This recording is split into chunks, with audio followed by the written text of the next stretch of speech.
fucking opening day. That's right. Brought to you by 818 Tequila and the Blue Mountains, baby. We got to get Coors Light on board. Of course, 818 Tequila, the official sponsor of Deuces Wild. And as Thrill likes to say, when the sun goes down, out comes the brown. There you go. When Eric Byrnes has been doing all his work and he gets a little too sore, he just pours some more. Oh, yeah. Bro, I had multiple people sending me that quote. It was making its way around social media, as did a few clips from the last show we did on Tuesday. Fucking rave reviews, man. Really, really good stuff. There we go. Hey, look. You know what? You know, that's the beauty of me and you being brothers, man. We get back on this thing and we just take up where we left off, and it's like freaking out of the gate we go. Here we go.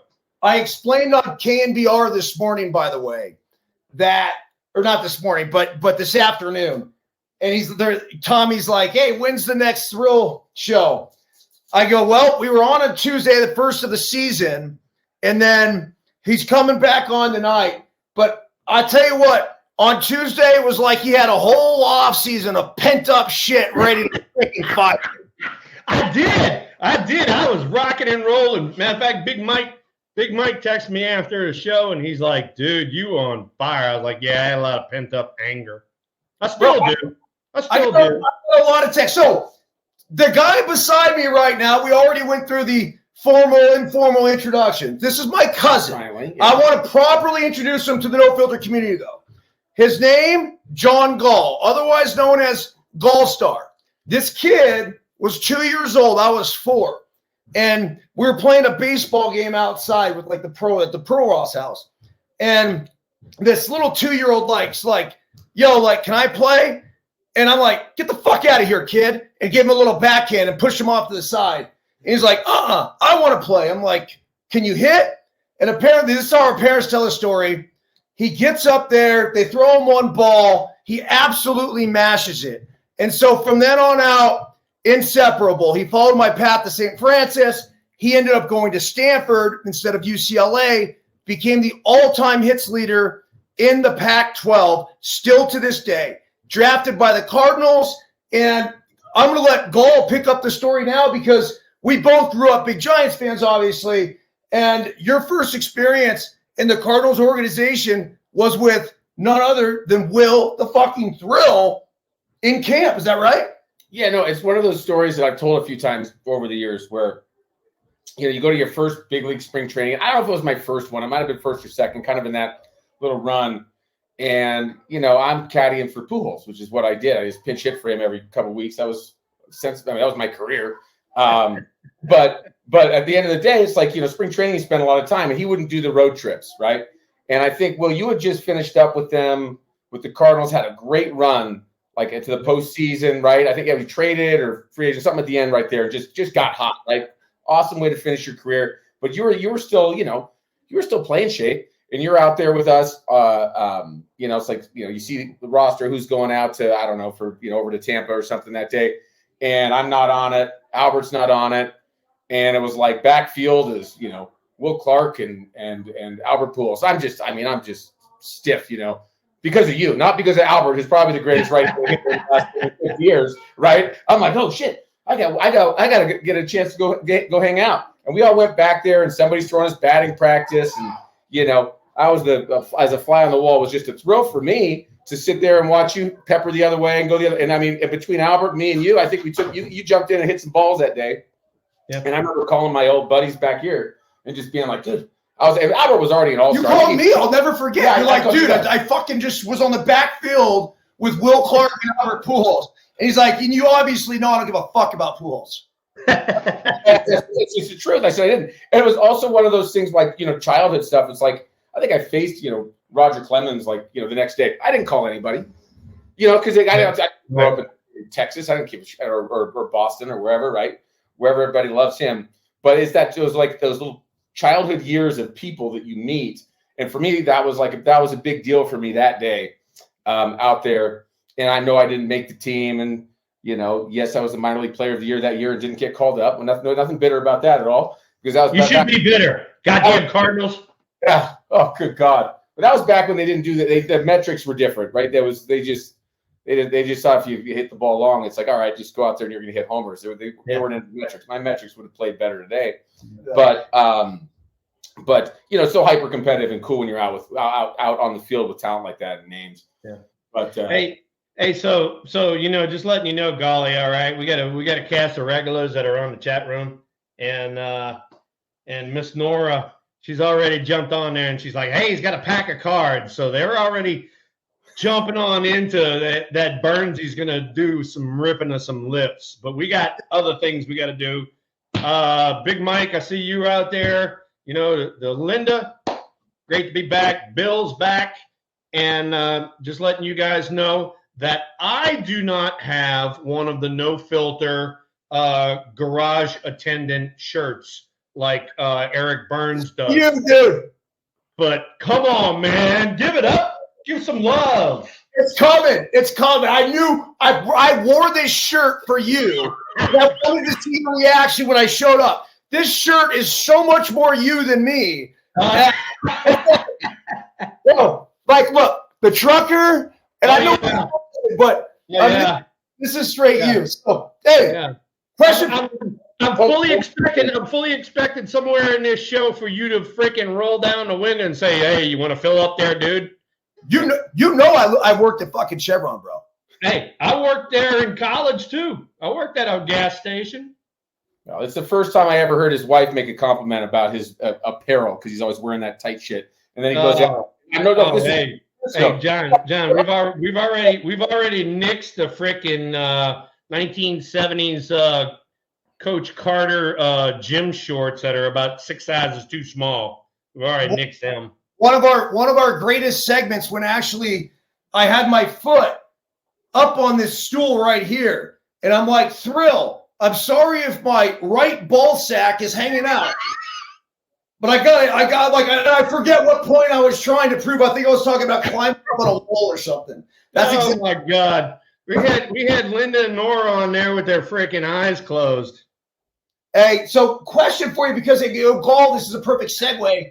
Gall, he was a guy that minor league career 300 hitter, bro. Like this is I get it. I know Golly well. You appreciate fucking good hitters. Well, dude, we had a guy, Bryce Johnson. Oh, don't get me started. Yeah, get sent down to the minor leagues. I don't know enough about the situation. I know you do. Take it away. All right. So, they invited Bryce Johnson to come into spring training.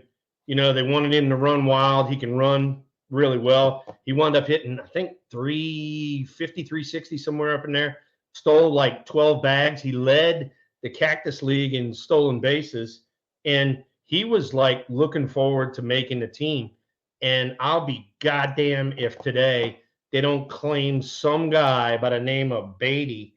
They claimed him from the Kansas City Royals, who released him because he was hitting 043, and then they sent Bryce Johnson back to AAA and kept this guy. All right, we talked about it before. It's like, why are we always doing the reclamation projects instead of giving our own grade A prospects the shot? Somebody gave me an opportunity and believed in me. Somebody gave you an opportunity and believed in you. Somebody gave Golly the opportunity in pro ball and believed in him. So, at some point or another, the San Francisco Giants are going to have to start trusting their own prospects and bringing up our own prospects to the big leagues and do away with these stupid-ass reclamation projects. What's the most impressive, though, and this might be their biggest mistake when I look at it. Dude, leading the Cactus League in stolen bases this year. Okay, we don't know how important that's going to be because of the way the new rules are. Like, that's somebody he could be a big difference maker, like out of the gate, because you see, watching a little bit of spring training, I didn't watch that much of it, but I watched a few of it. It's fun now. I love the running game back in, and I wasn't fast. With Byrnes, this would have been huge. Yeah, but here's the thing. Golly and EB and I talk about this all the time. Speed does not go into slumps. All right. You know, even if he's going to supposedly sit the bench or something like that, there's our pinch runner to win the game.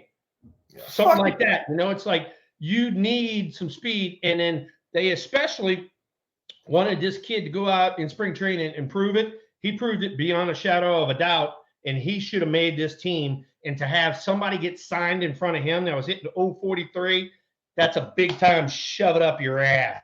So I got a few more things. He's a former 6th-round draft pick out of Sam Houston State. He's 27 years old. Yep. Place is here. The time is now. He just bowled out for you. Why would you not fire him on the roster right now and at least ride the hot streak? And then if he cools down, send his ass back to SAC. Let him get hot. Career 375 on base percentage in the minor leagues. Jeez. Boom. Yeah. Look at you. What are we doing? I mean, you guys just did my job right there. Okay. So I've seen Bryce Johnson at low A, high A, and double A. And I have not seen him the last 2 years in triple A, but I've been following him. He's just been doing his thing, man. He's just doing his thing. And that's what they did. They asked him to do his thing in spring training. He went off. You reward that. You do not send him down to triple A and go hire some freaking 043 guy. And, oh, by the way, if you're looking at it from a stupid-ass numbers standpoint, all right, you pay him the minimum salary. This other guy, you don't have to pay the minimum. You got to give him a little bit more. So answer me this question, please, because I experienced this with Oakland. They kept Mike Colangelo 1 year where basically I hit 300 the year before in the minor leagues in SAC. I went 20-20. They asked me to go to the Dominican. I got time in the big leagues. I hit 3 homers in like 30 at-bats. This is 2001. And then asked me to go to Dominican. I went to Dominican. I won the MVP award.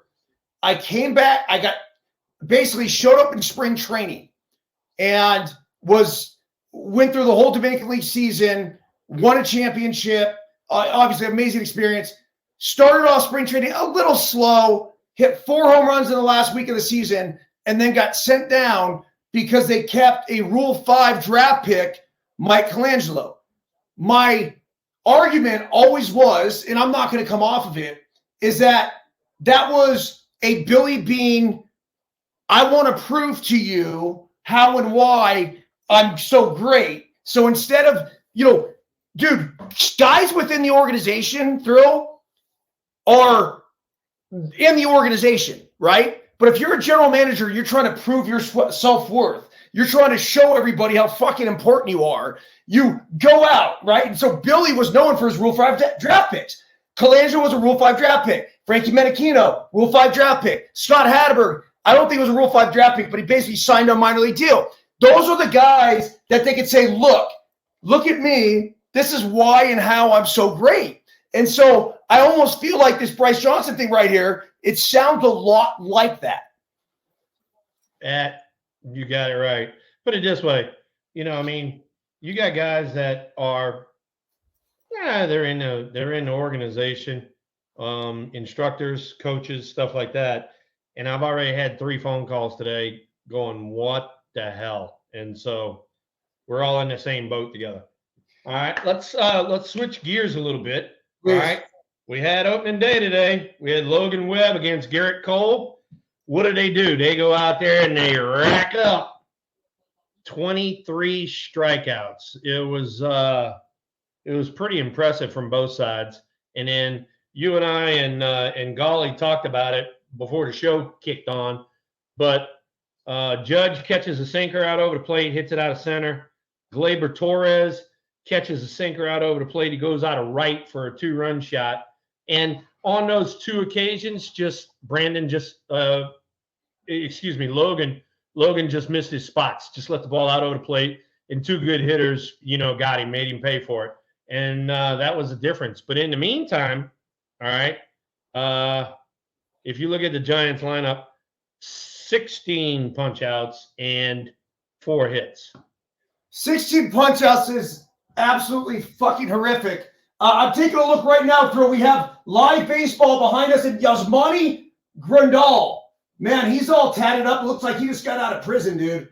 but good for him. He just breaks up what was a 1-0 game. I said what breaks up. I thought it was 0-0 still, but it was 1-0 Houston. It's 1-1 now in Houston as the defending champs getting the season going. Montero on the mound. Dude, the strikeouts. I was talking about it with the guys at KMBR earlier. Like this guy next to me didn't strike out. No. You struck out very minimally. Like back in the day, strikeouts sucked. The last thing in the world I ever wanted to do was strike out. I don't care if I got jammed and the bat, like whatever. I would fight my ass off not to strike out. It's the worst feeling in the world. Your thoughts on all of the strikeouts that now have taken over MLB at a record pace? So we've had this big discussion. Everybody in the chat room knows, they know my feelings on this. Whenever you strike out and you do not put the ball in play, you put absolutely no pressure on the defense. None. And so to punch out 16 times in a 27-out game, that means the opposition only had to handle the ball 9 times, or 11 times, excuse me. That's uncalled for. I mean, on a major league level, you should be. I mean, if you're a decent hitting ball club, the opposition should be having to handle a ball a minimum 20 times and get you guys out. A minimum. All right. So now you got. Let's just say we got a guy in the lineup playing third base and he can't field, but he can hit. Well, we don't ever find out if he can field because we strike out all the time instead of hitting a few balls at him.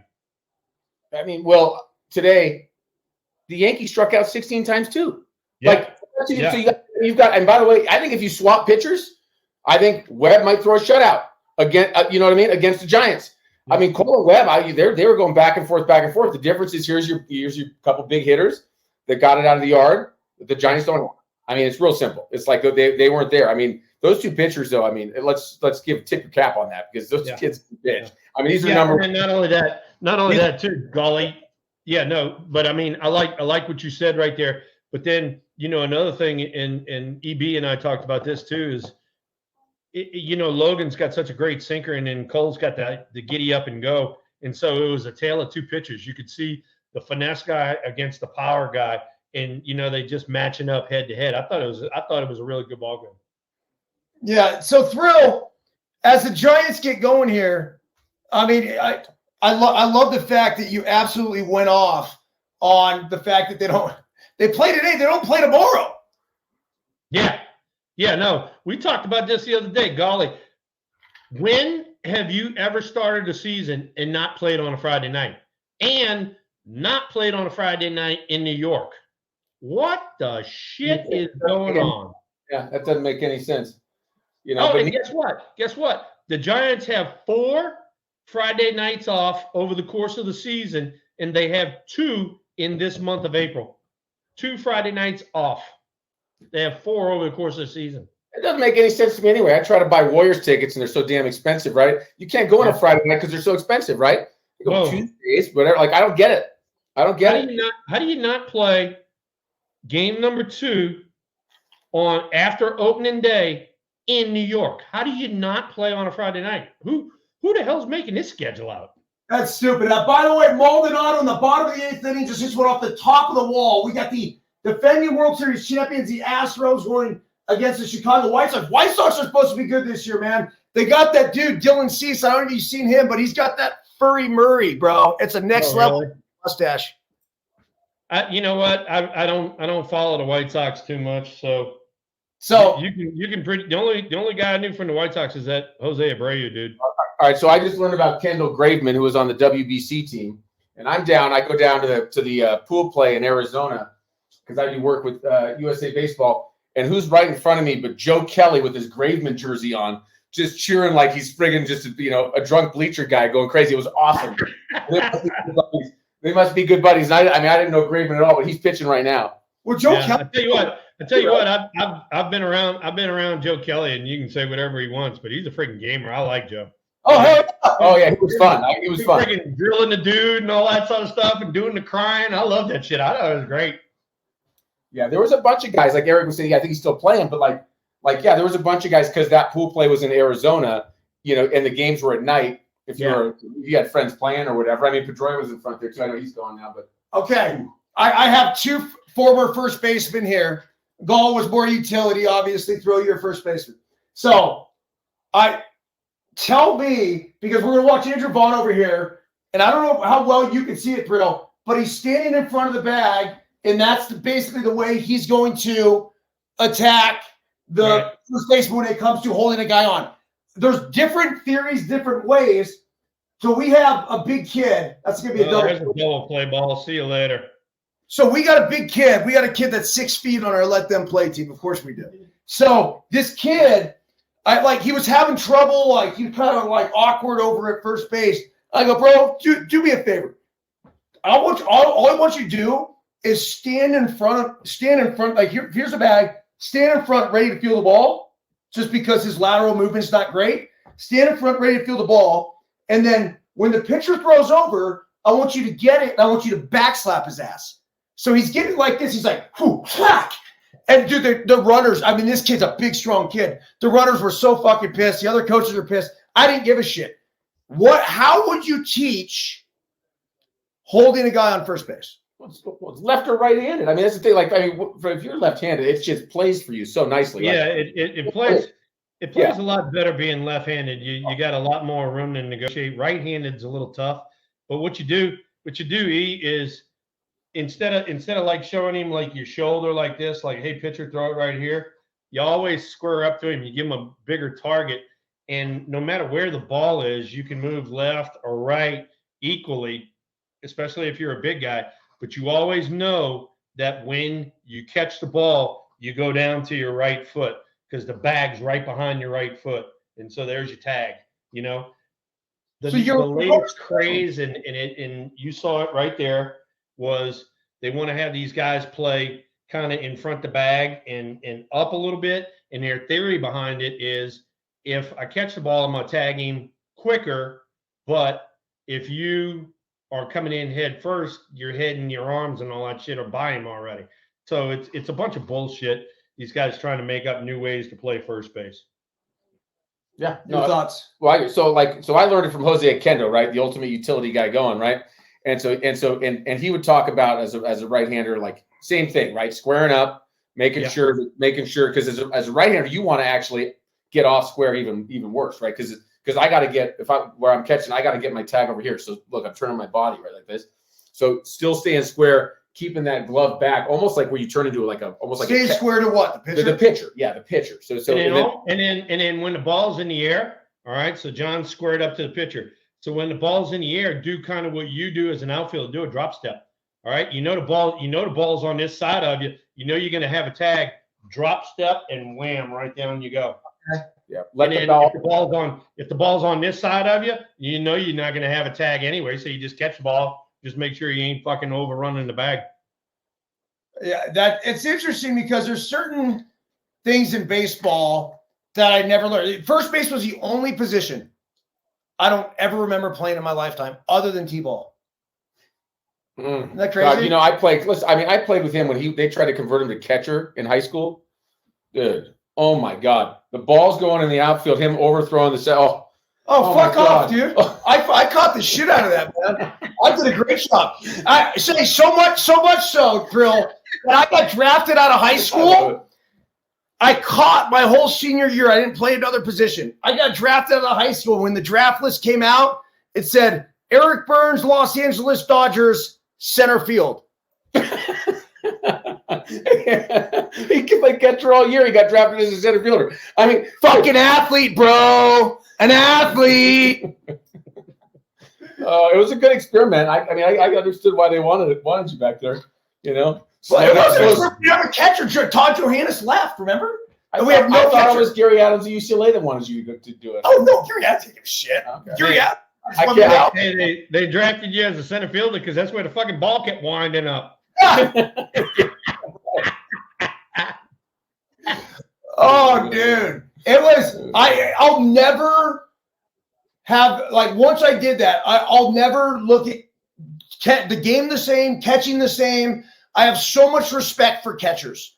Because it's a whole different ball game. And I think every baseball player at some point, one way or another, needs to catch. They just, I couldn't agree about it. So I also play with Eric in Little League, right?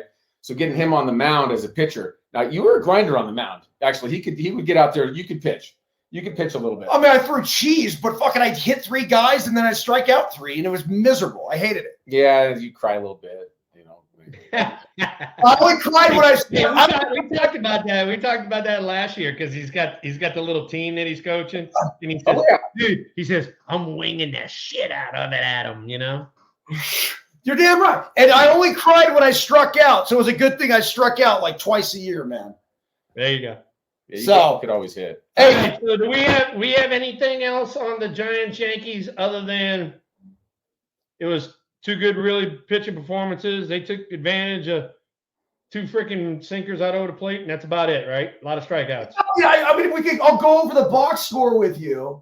I mean, you can go over the box score. We can beat it up and down, but I mean, you ain't gonna see anything out of the ordinary. You're gonna see a lot of 2 strikeouts. Peterson had 3 strikeouts, 2 for Yaz, 2 for Crawford, 2 for Conforto, 2 for Davis. But I'm not even gonna I want to give them a pass for today. Yeah, no, I get it. Right? Yeah, I agree with you. I agree with you, Eric. But when I went and watched them against the A's, I was saying, we were talking about this before we came on. It's like, I just want to see barrels, right? Just barrels, just a few more barrels. That's all. And we all play on a team. It's like a couple guys get a barrel, and then it becomes contagious, and it rolls down the lineup, and it's one game in.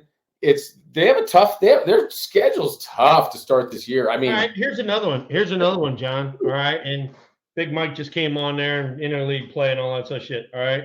So EB and I talked about this the other day. When was the last time you can remember an NL West team opening up in the AL East? Never. Because if you're an NL West team, you always open up in the NL West. That first month of the season is beating up on one another before we go and play everybody else. And, you get the Yankees now, you got the White Sox coming up, then we get the Royals back home. Check this out. You got 3 games against the Yankees with a Friday night off. You get 3 games against the White Sox. You get 3 games against the Royals. All 9 games, day games. Not one night game for the first 9 games of the season. How the hell can you do that? Yeah. You played more night games in spring training this year than you're going to do the first 9 games of the season. I do not get this scheduling bullshit. They log a lot of travel too. I mean, you go out for the first month, and they just got a tough draw. They got the Mets and the Cardinals at home early. I mean, dude, it is like bring it. I mean, with the travel and the weirdness in the beginning, and then it's like you show up at home and you're like end of April. All right, let's get our feet planted, and you got probably 2 of the best teams in the National League. That's tough.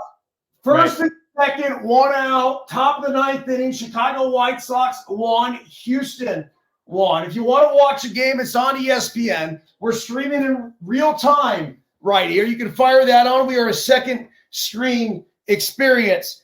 Look, like opening day though, Thrill. I wanted to get this, and then we'll get John's right afterwards. Give me your favorite opening day memory. Oh my God! How can you say that one? Okay, I know it, but let me see if is there something else besides a homer off Nolan?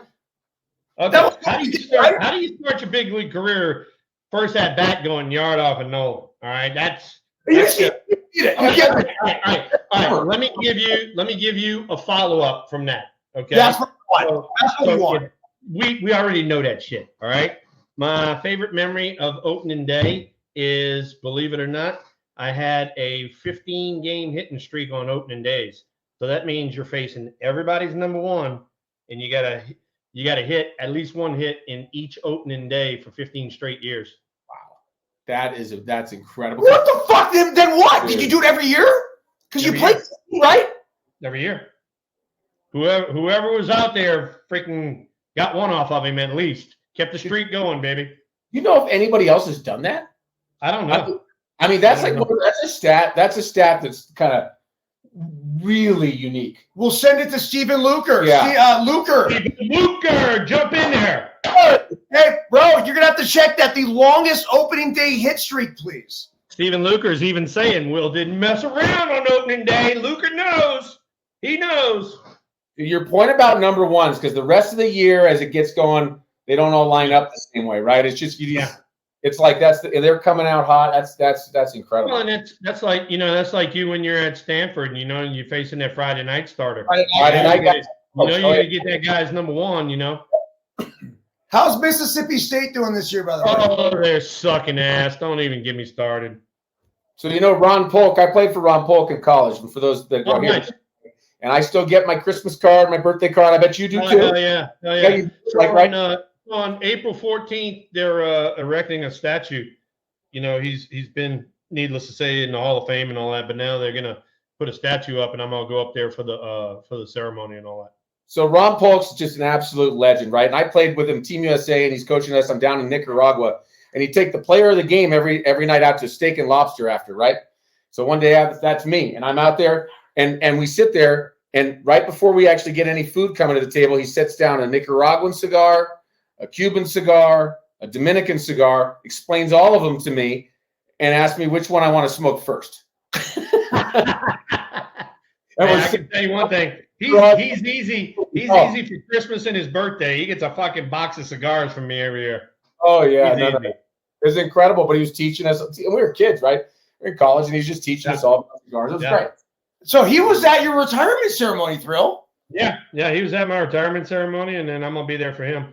Whoever that is from Chicago just got a double, and he scored another run. That's 3-1. Andrew Vaughn, friend of the program, California Golden Bear. Oh, that's the UCal dude, first baseman. Yeah, he's legit. He can pull a little bit. I like him a lot. He's a fucking dude too, man. Like he's one of my favorites. I feel like I discovered him, and I nicknamed him I don't remember why. I nicknamed him the Unicorn. And so I have a picture of the two of us. I was working for Pac-12 Network at the time, and he actually took a picture with a unicorn horn on his head to play up to the role of the unicorn. Oh, nice. He's legit. The White Sox are legit. It's 3-1 now. White Sox, 2-run double for Andrew Vaughn. So, yeah, dude, Thrill, what was it about opening day that,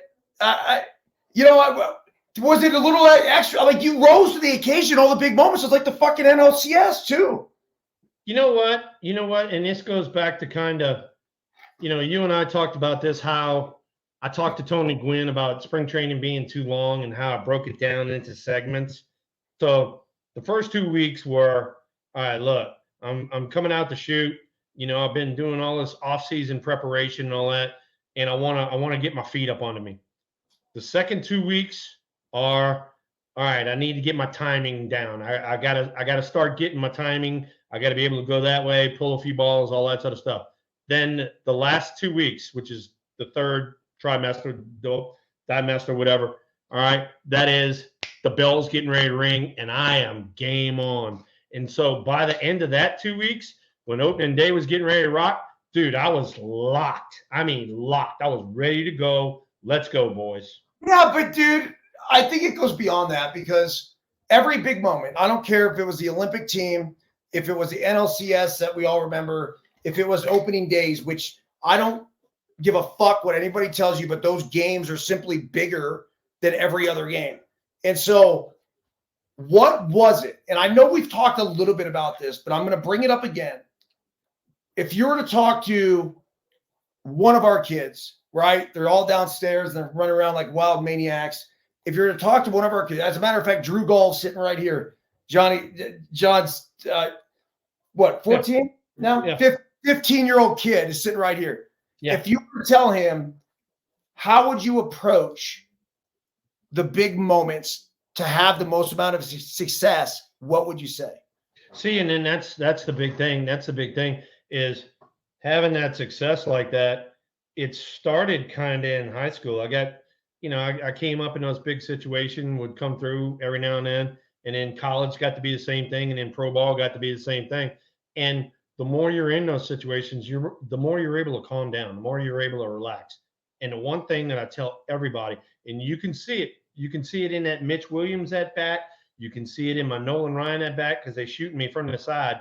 In somewhere in that at bat, you'll see me go, just take a big, huge breath and just calm down, man.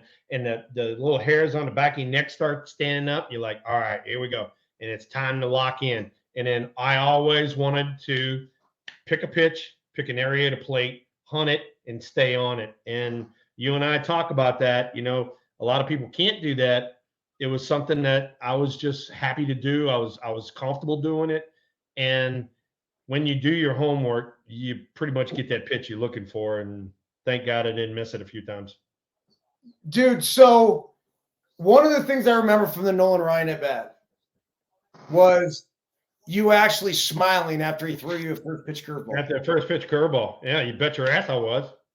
Dude, I tell the kids, I'm like, smile more. This is I mean, here you are. I mean, you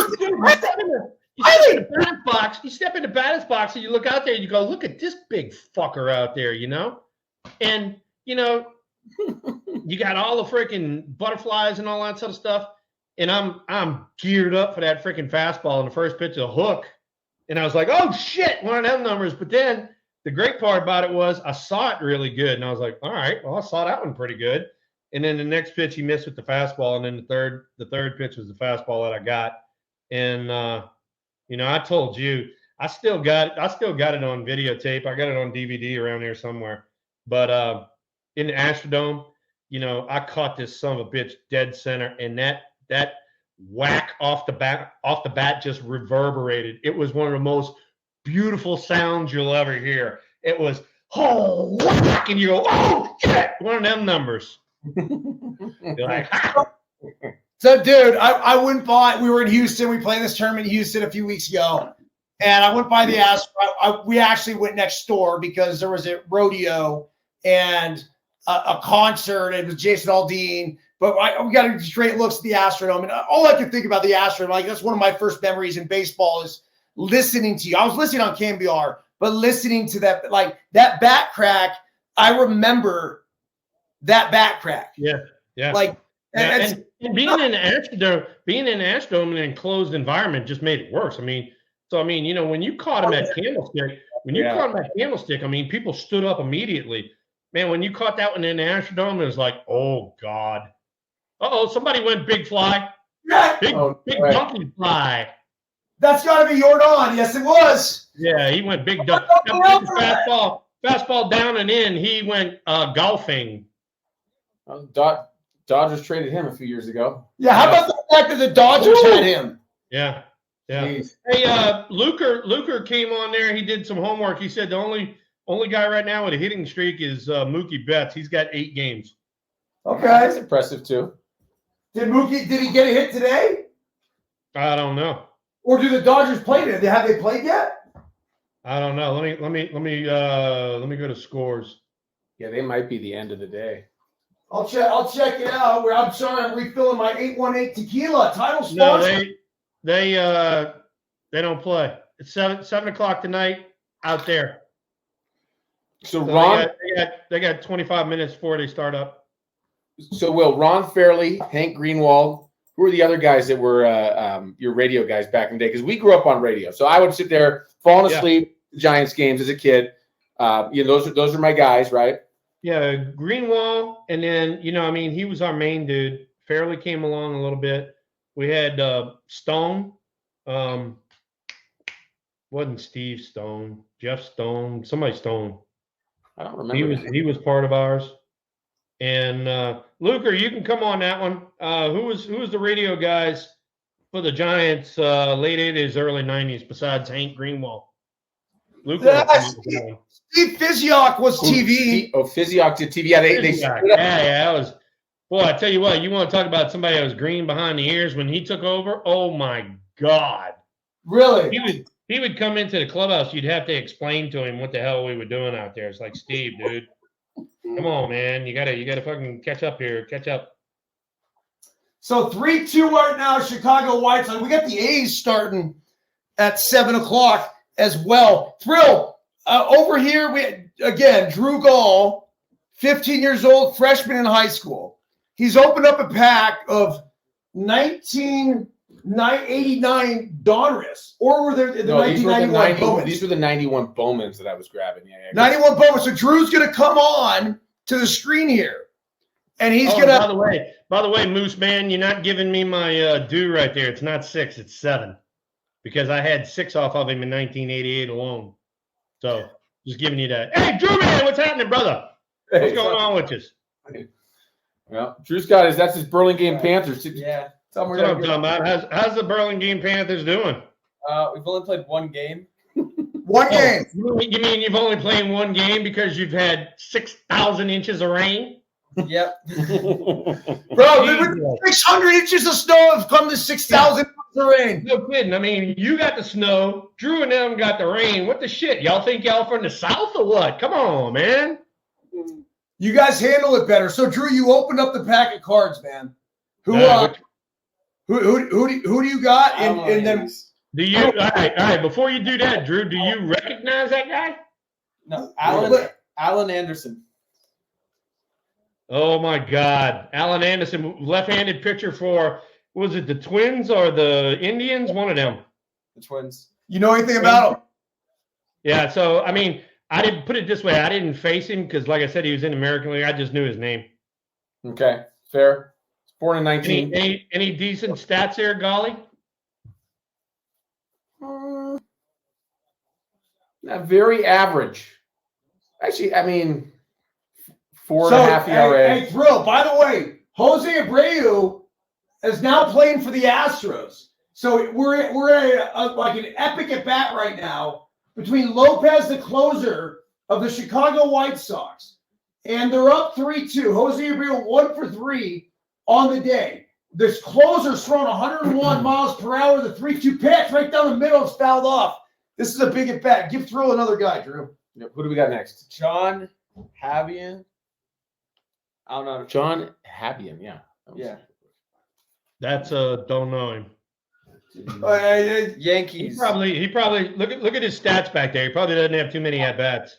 Here's one for you next. But if not very many games. Another. Yeah, no. So that's kind of what Eric and I were talking about before. Is a lot of those guys that were in the American League and they were like utility guys and they didn't get much playing time. I didn't know who those guys were because we didn't play in the American League back then.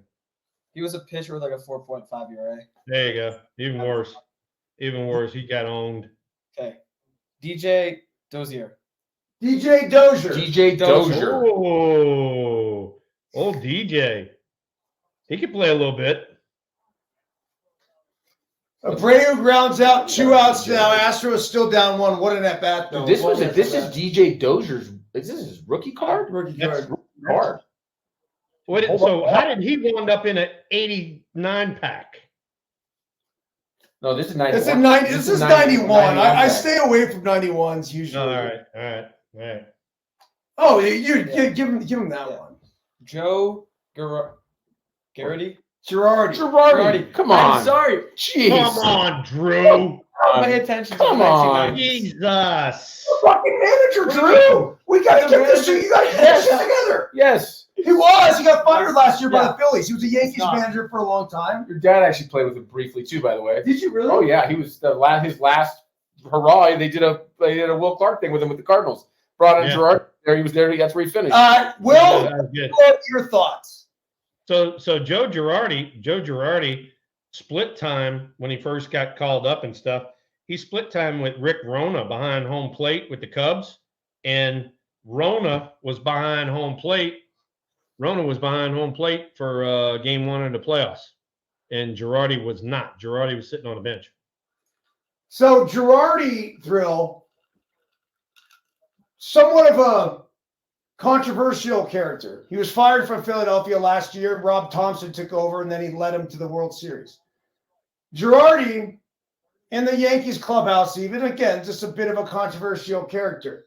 I don't know him well enough. I worked with him very briefly at MLB Network. It's been said he's a dick. I'm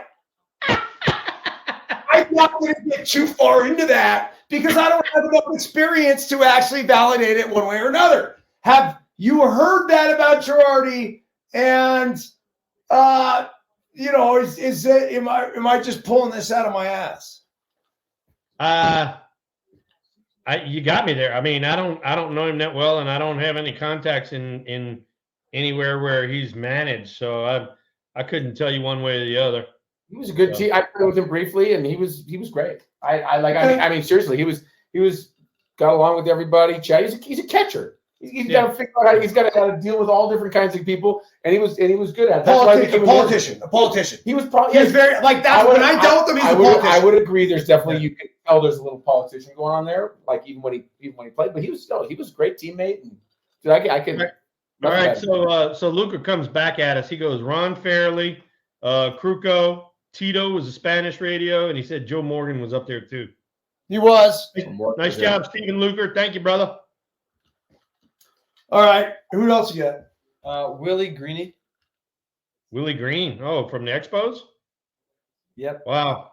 He's another guy. He didn't get much time in. He's a utility guy. So I mean, he was also one of the pinch hitters coming off the bench and pinch runners for the pitcher and shit like that.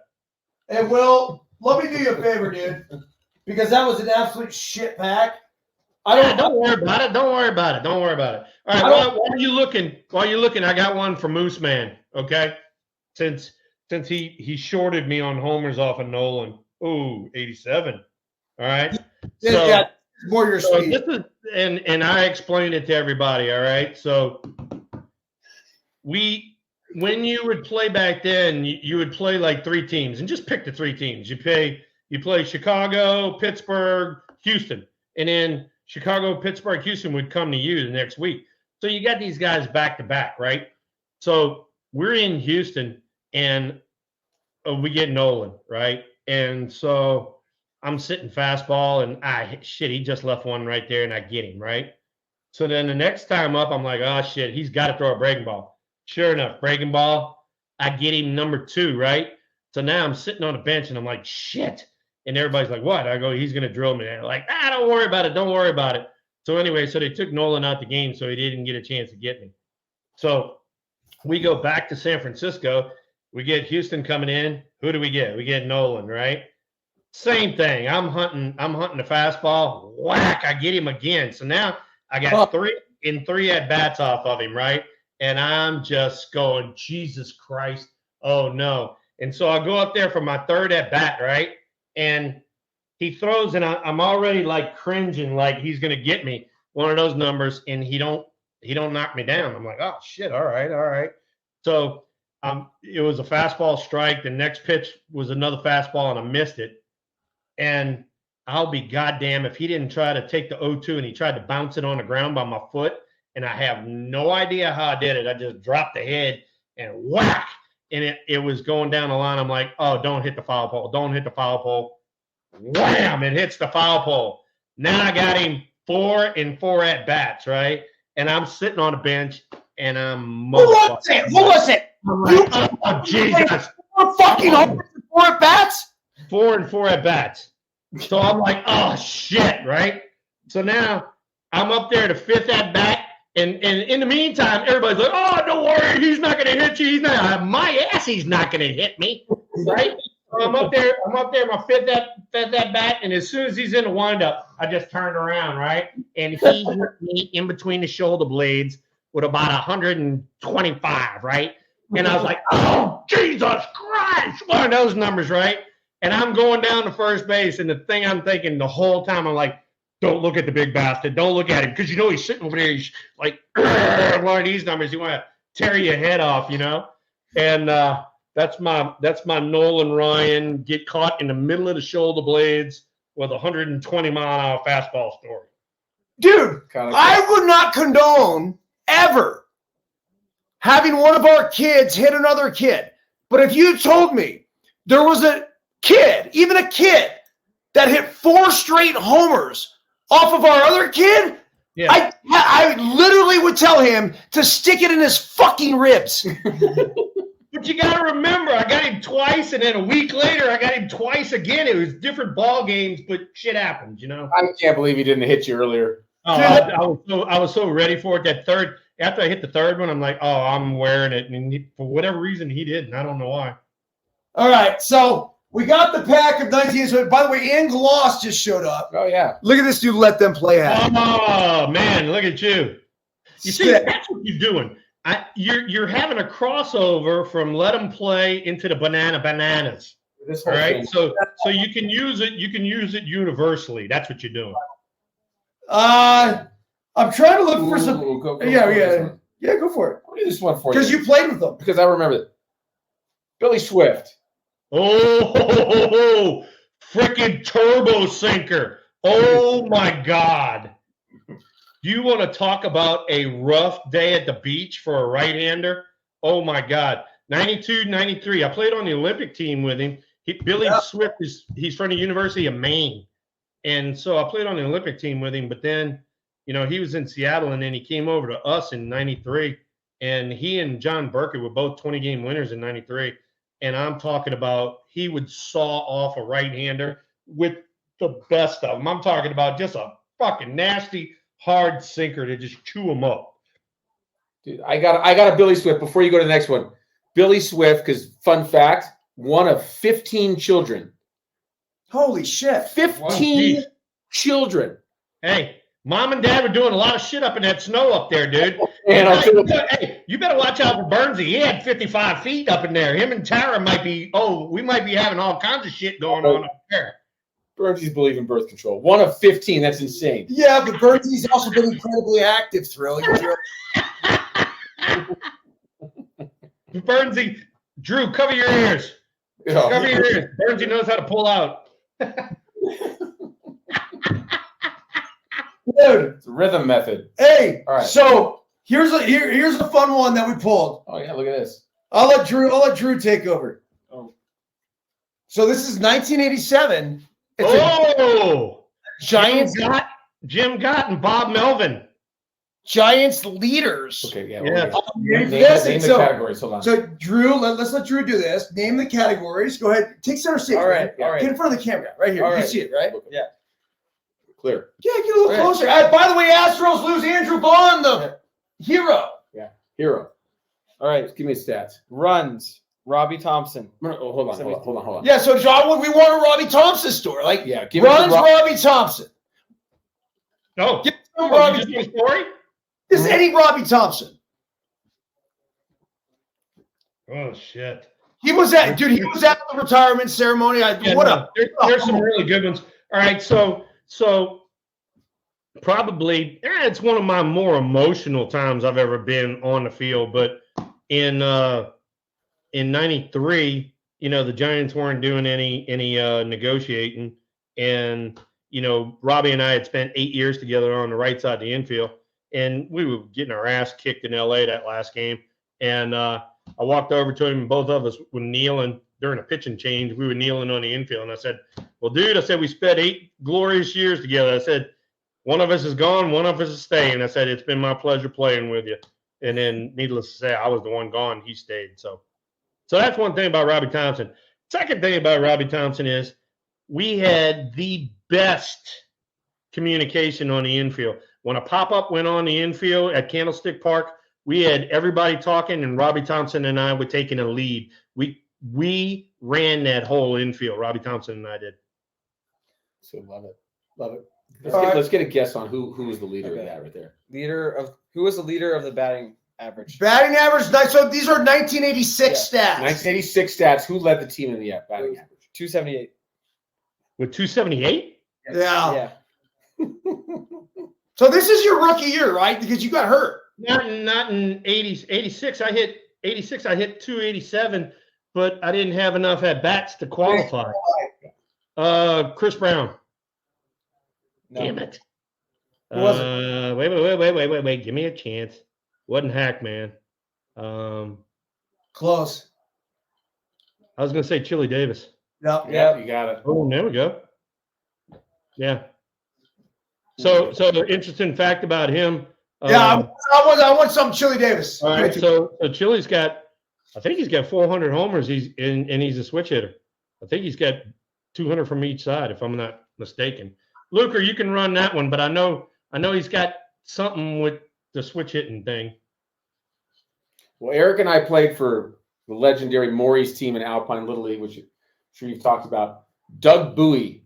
He was a dad in the community, right? And he was one of our coaches. And so what he did was he would smoke. I mean, Marlboro Reds, I believe, back in the day. And he was an attorney or something like that, right? And he was still smoking them and looking at us as 9, 10-year-olds. And he had 2 pictures, one of Chili Davis batting left-handed and one of Chili Davis batting right-handed. And he'd take the left-handed hitters and he'd put them on one side. He said, you guys hit like this. He'd take a puff of his cigarette. And they'd look at us on the other side and take a puff of his cigarette and say, you guys hit like this. And he'd hold the pictures up. And he'd say, you just hold them up there for like 20 seconds. And we led the league in hitting. So there you go. Oh, we were really good. Hey, before you bring this one up, Andrew, so they're in a chat room, and Linda brings up Chris Brown, and we affectionately called him on the team. We affectionately call him Crystal because he'd come up with some injuries, right? One night he came to the ballpark. His next day he came to the ballpark and he couldn't play because he slept on his eye wrong. That was one. One time he came to the ballpark and he said he went to the doctor or the dentist and he had a bruised tooth root and he couldn't play. There was another time where he said he ate too hot of a donut and it messed with his braces, and so he couldn't play because he had hot donut shit in his mouth. So we had some Chris Brown stories, but the best is, we're having to put up with this as a team and everybody's overlooking it and all that. And we're in Chicago on Wrigley and we're taking infield, outfield, and Katie Maldonado throws the ball from right field. And golly, you know it. I mean, the grass just eats it up, right? And it winds up being a 2-hopper. And the last hop comes up on Brown. And Brown, he moves his head and the ball goes by him. And all of a sudden, boom, down on the ground he goes, right? And he's rolling around like somebody done shot him, right? So I walk over there and he's like, oh, wow. And he comes up with some stupid thing. I don't know. And I'll be goddamn if they don't bring the stretcher out for him, right? And carry him off, right? And so we finish up infield, outfield, and we go up into the clubhouse, and the manager's office door is closed, and Al Rosen, who's our general manager, is in there with Chris Brown, and he is MFing him up one side and down the other, and he flat out told him, he's screaming at the top of his lungs, everybody can hear it. He goes, give me your fucking jersey. That's the last time you're going to be a San Francisco Giant.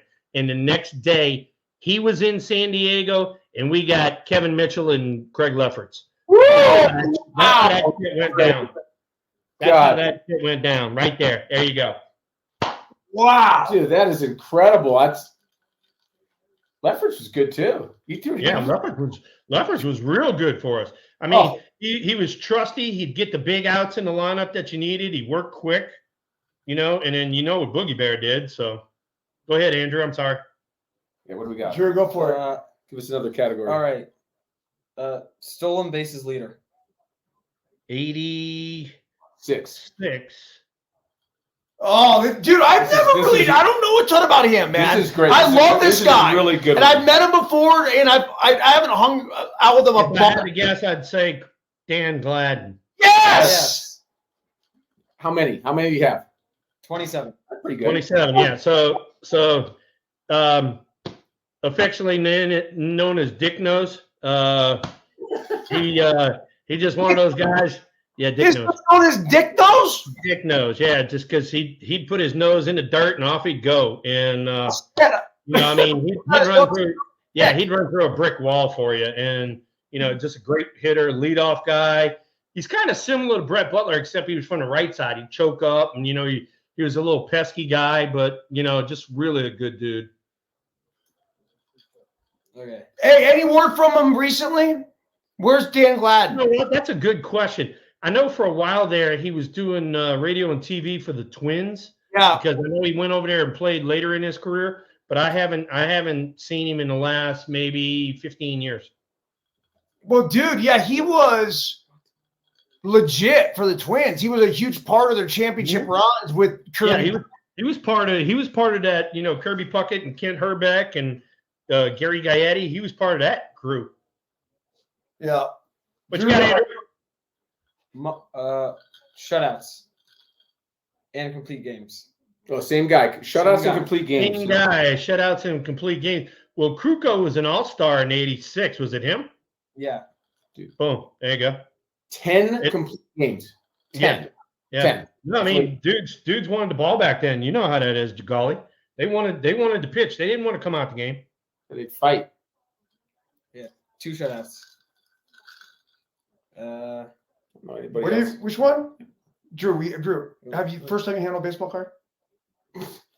We can't be bending the baseball card. This is a Giants leaders, man. You got this. Giants leaders mint card. What is that? Grade 10. All right. So on the front of the card, hold it up, Drew. Put it closer. Hold it up. Put it closer. All right. So we got Bob Melvin's the catcher, and then that's Jim Gott as the pitcher. So Jim Gott was insanely strong. I mean, he was one of those guys. He worked out every day, and he did the ninja shit and all that. And Bob Melvin was one of our backup catchers because Brenly was our starting catcher.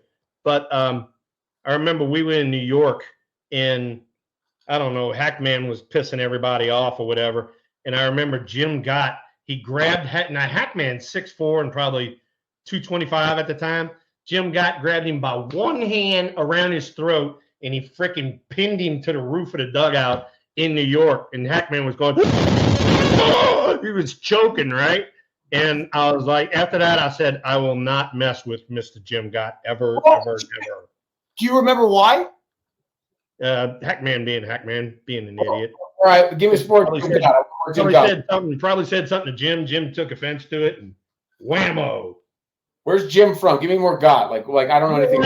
You know what? I don't know where he's from. He's living in Pasadena right now. He not only has one, he's got 2 autistic kids, and so he and his wife and me and my wife, we're in pretty good contact. He was doing some bullpen stuff. He was the bullpen coach for the Phillies for a while. I don't know what he's doing now. Oh yeah, interesting. Yeah, I'm looking at it right here. I mean, Jim Gott for San Marino High School, so he's from Pasadena area. That's the same. That area. There you go. Had himself a nice career. Born in Hollywood, California. 14 years in the big leagues. 3.87. Ooh, nice, dude. That's impressive. I remember him as a Dodger. ERA. I remember him as a Dodger more than a Giant. To be honest with you.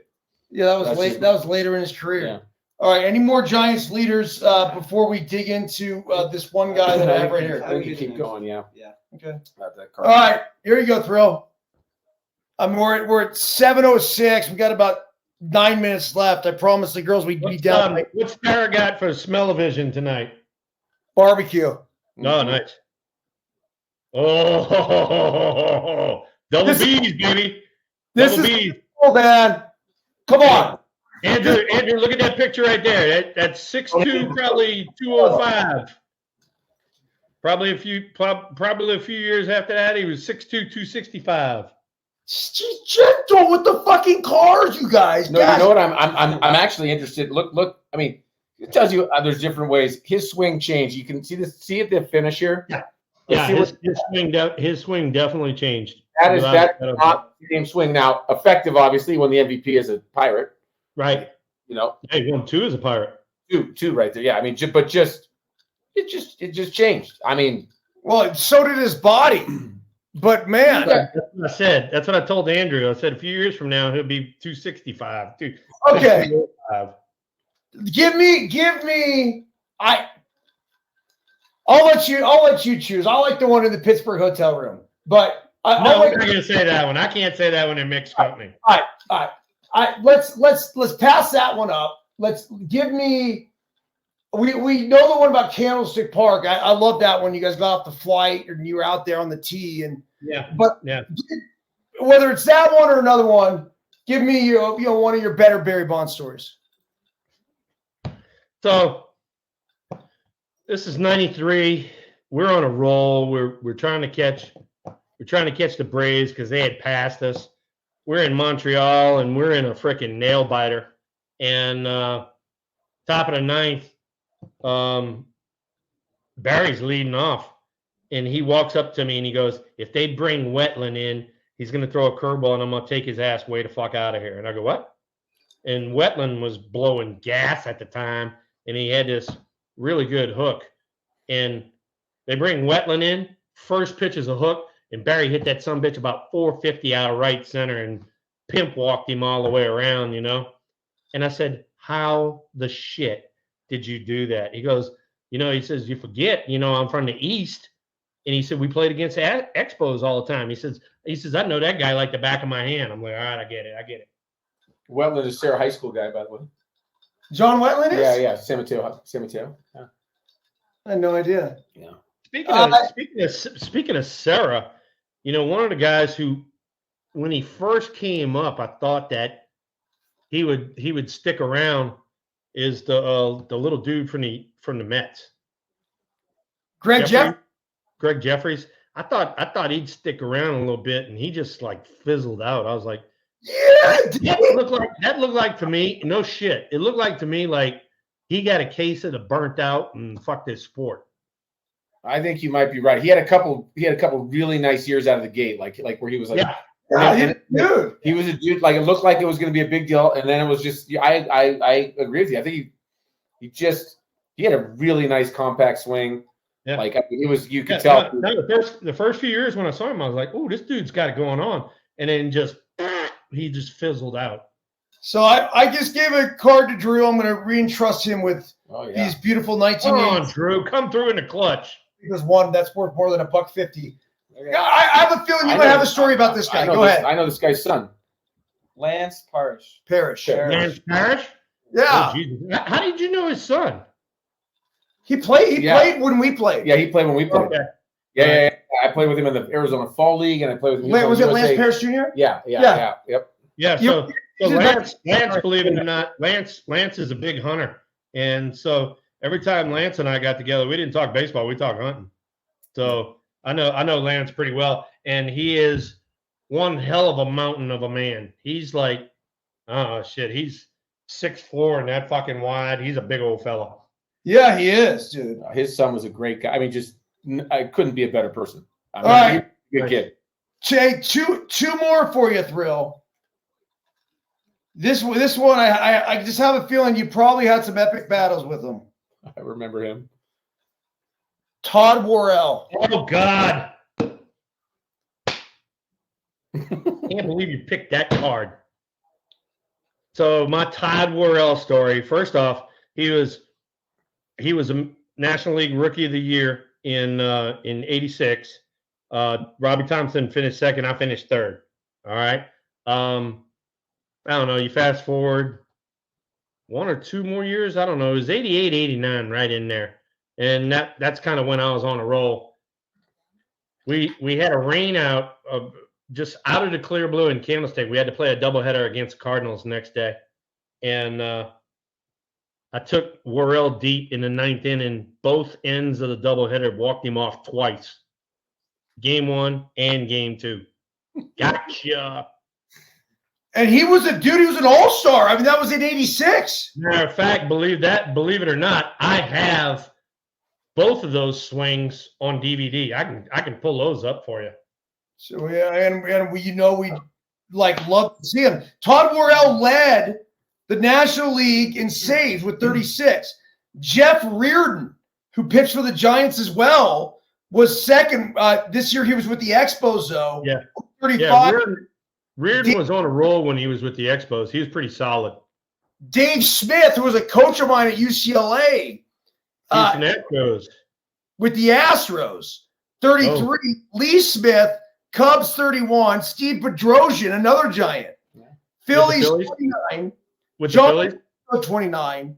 Gene Garber, Braves, 24. Roger McDowell, Mets, 22. Goose Gossage, 21 with the Padres that year. And then the guy I liked, Jesse fucking Orozco, man. 21. Did you face Jesse Orozco? I faced Jesse a bunch, yeah. He was a teammate of mine in Baltimore, so I love Jesse. He's awesome. Was he nasty? Oh, he's great, yeah, but he was one of those guys you could count on him to throw you a slider. If you sat on the slider, you were going to get it.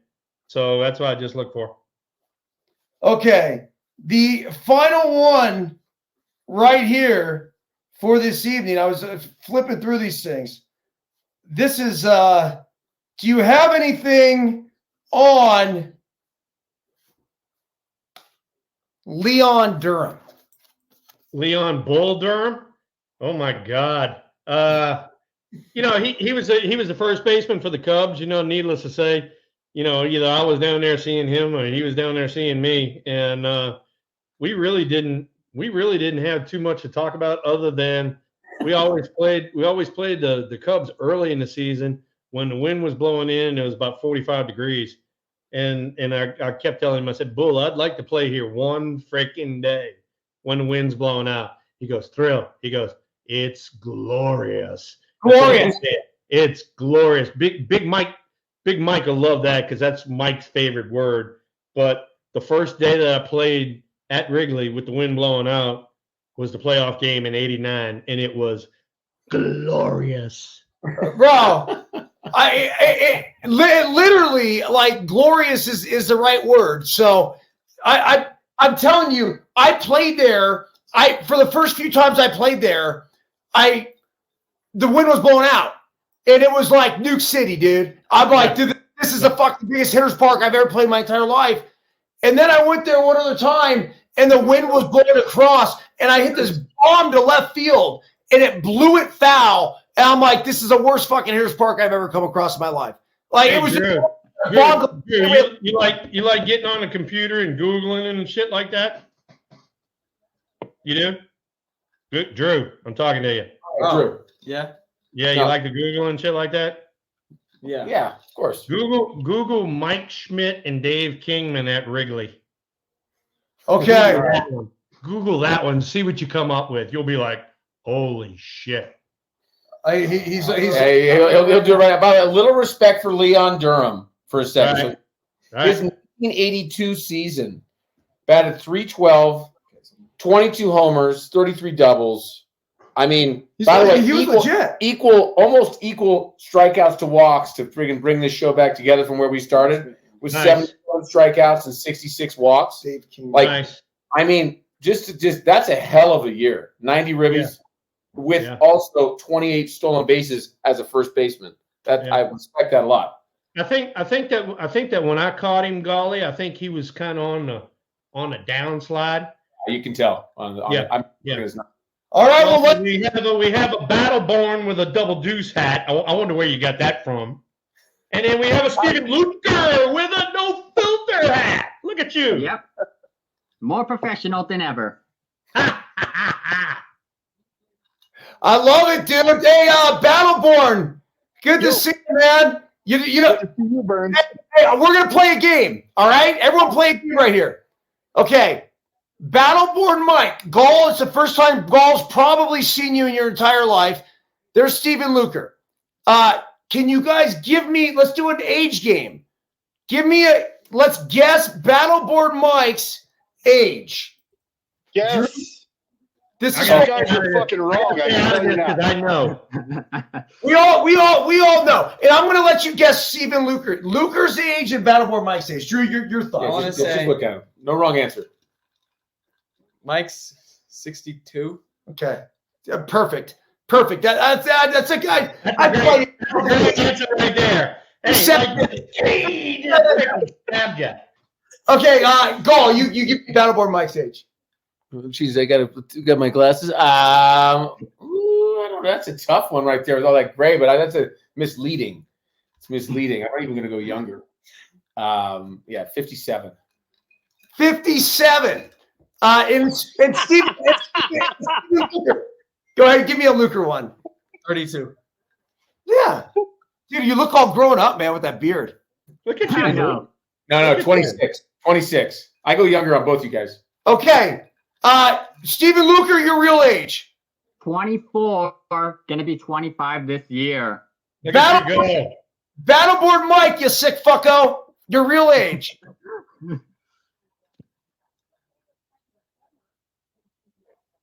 Come on, give it up. Give it up, Mikey. 48. Gonna be 49 in June. I knew that beard was. He knew it. He felt you out, dude. Yeah. That is so good. But Battleborn plays Santa Claus in the off season, so Natural. you can't blame him. What's up, dude? What, dude? How you been, man? I miss you. I didn't mean to throw you under the bus like that. It's just always fun to play the Battleborn Mike age game, dude. It's all good, man. Nobody, my experience is greater than my age, and it filters into my look. As it does. How was your off? Hey, he's right up the road from you, and they've been having all that fucking stupid ass snow. Check out what his stupid brother did. He bought a fucking coat for his dog. What's that? Coat for his dog.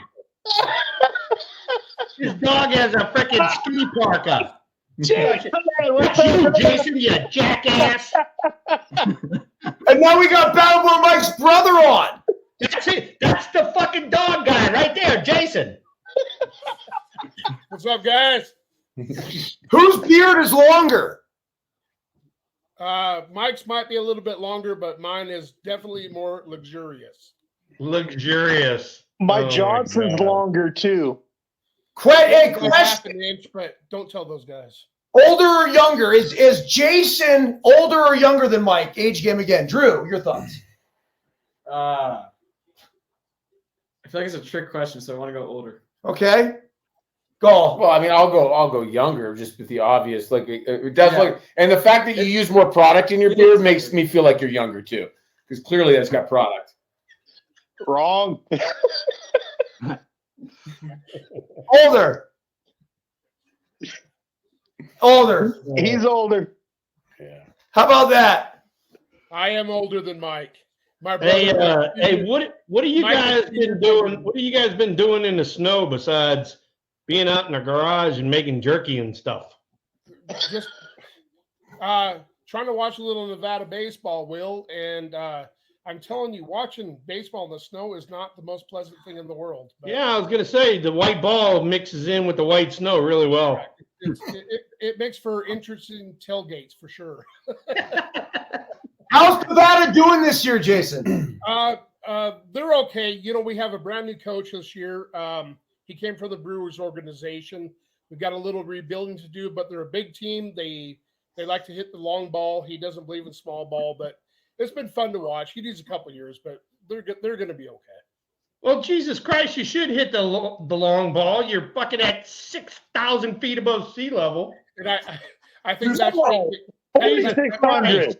that's Jake's plan. That's Jake's Oh, plan. look at you go, Luker, pulling up Do you some shit from remember back in the this, day. Will? Do you remember this with Reggie Jackson and the Youngins? There you go. There you go. Look at Tell you. us the story about that. Hey, so Battleborn Mike Luker, he's a big, huge Cardinal fan, so I gotta show him that one. Oh, yes. There you go. There you go. Hey, I Will, I need to get one of those jerseys someday. Which one? The Cardinal one? Yeah. All right. We'll show that again. Hold on. What is that? Your eye black is almost too perfect in that. I don't believe it. Let me see. Thanks, Wally. I appreciate it. Look at you. You work hard on that eye black. I mean, that is like you ever have You start at your nose and you go straight line. Start at your nose and go straight line. Everything about that picture is perfect. you got to start over. Hold Like, on a yeah. second. Yeah. We've just figured out that if this Barry Bonds rookie, if it has the air on it, is worth $3,000. Whoa! You don't know shit. Give me that. Dude, you're not, you don't that's shit, man. You and your You kids don't know shit, Byrnes. are dealing with like a deck of cards and shuffling stuff, man. You got, hey, gentle. Yeah, If it- gentle. You gotta be fragile. Thank- Fragile with parts. There you Thank go, Luker. There you go. Hey, Will, Look at even more gentle. Once it's That's graded. There Oh. you go. one of your Oh, little White Sox, old. No, that's your White guy. Sox. That's Jose Abreu's first Bowman auto. Oh, okay. All right. Yeah. hey, I love all of you guys, but we got to get the fuck out of here. Hey, Drew has got possibly the coolest item that any of us have. And he, look at you. come on, dude. Oh, Look at you. Oh, that's pretty fucking cool. Yes, I agree. All right. So on that note, Luker, I'm going to start with you. I'm going to give you guys a. The signature's upside down. There you go. This is the second coolest thing out there. Oh yeah, the Will Clark EB ball. Yeah. That's what I'm talking about, baby. Is that a full Cal Ripken uniform, Jason? You have the That is pants a full Cal Ripken uniform right there. with the pants. I've never seen that. And the stirrups, everything, brother. Yep. Let me see it again. Got a man crush. Man crush. Man crush alert. There you go, Luke. Yeah. You put a belt on those pants, Oh, shit. right? Thrill? He needs a belt. Yeah. Who you got right there? Is that Mark Langston? Luker? If it's Frank Tanana. Oh, Frank Tanana. Oh, my God. Tell us about him. Frank Tanana was from the left side, 96, 97, and would chew some people up. And then Frank Tanana hurt his shoulder and started throwing about 88, and then everybody caught up to him. Frank Tanana was nasty before he got hurt. And I know you're a teammate of this one. All right, hey, we got what? We got No Filter, Deuces Wild next Tuesday, right? And it's on next Tuesday. Yeah. Luke, I'll give you a final word before we kick you out. Go ahead. All right. Let's have a great season this year and have fun on this program. Go ahead, Yeah, do Luke. your thing, baby. Hey, Luker, that's one of your favorites. See ya! Jason, your thoughts on the show, on the season. Give me whatever you got, and make sure you put a belt on Cal Ripken's pants, bro. Unfortunately, it didn't come with a belt. I'm going to look into buying an official Cal Ripken Jr. belt. My goal for this season. Can't wait to talk to you guys every week. I love the show. Interacting with you, Will. Byrnesy, miss you guys. We'll have a lot of fun this season. Let's do this, all right? Good shit. Yeah, bro. Get the fuck out of here. That's enough. See ya. Attaboy, Mike. Right here, Byrnesy. Check it out. Oh, fuck yeah. Free and fearless, dude. Yeah. And Oh, he froze up. That's Look out. it. Garage reception. Look at him. my You know gosh, what? you know how I do. We love you, but since you're freezing up, see ya.